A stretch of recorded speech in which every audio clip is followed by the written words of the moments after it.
Yo, just wanted to give an update on the Forged Frostbearers build. I switched to an energy shield setup and have invested quite a lot of currency into the build already. I was able to clear wave 12 Simulacrum, which is equivalent to the old wave 27, while only having 5200 energy shield.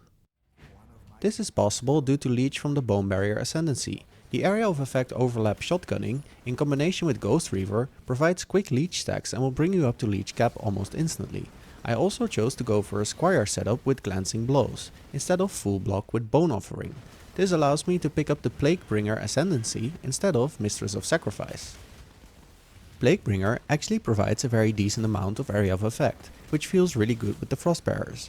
The other benefit is that I run Spirit Offering, which provides crit chance. My Frostbearers are currently at 17% crit, and I have 9 of them. This means there will almost always be one that critically hits, which means most mobs get instantly frozen. I am currently sitting at about 15 million DPS while mapping with Feeding Frenzy support, and close to 90 million while bossing with Predator support. Maven, Shaper and Elder were easy enough to kill. I had good clear in tier 17 maps, but not quite enough defense for the tier 17 bosses. I can get close to a 3000 energy shield from a better chest piece however, which would improve my defenses significantly. I can also swap out one of my Forged Frostbearers for a perfect Warlord, which provides endurance charges for both me and my Spectres. Despite all of this, there are some things I don't like about the Forged Frostbearers. I feel that defenses, especially physical defense, is gonna be quite hard to get to decent levels.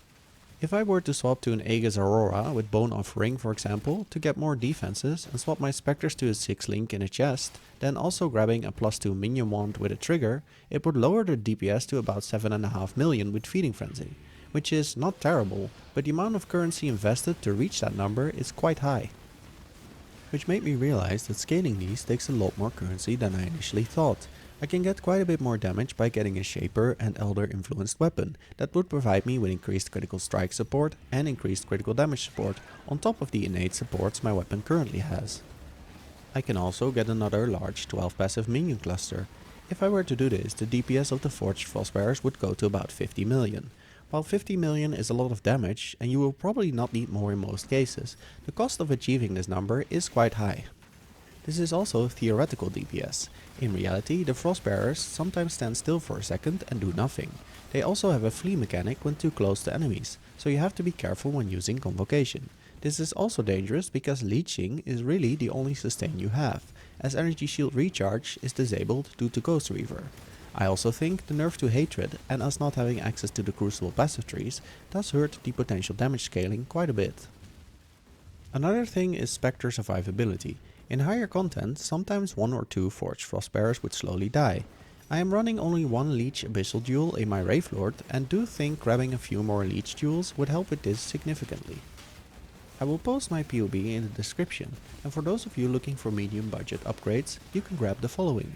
A Wraithlord of course, a replica Dragonfang's Flight Amulet with +3 to level of Spectres, +2 to level of Spectre boots, and putting your Spectres in a 6-link in your chest, which allows you to buy a +2 minion wand with a trigger craft. Preferably, you would get a minion wand with aggressive, but those are quite costly. I would not suggest swapping to energy shield either before you have a lot of currency or gear. Overall, I think Frostbearers are a great Spectre. They especially shine in clearing the full campaign and Atlas very quickly with very little investment. While I feel their later game scaling is a little bit lackluster, it just requires a bit too much currency for the amount of damage you are gaining compared to Crucible League. Though, when it comes to Spectres, the damage values are really not that bad. Yep.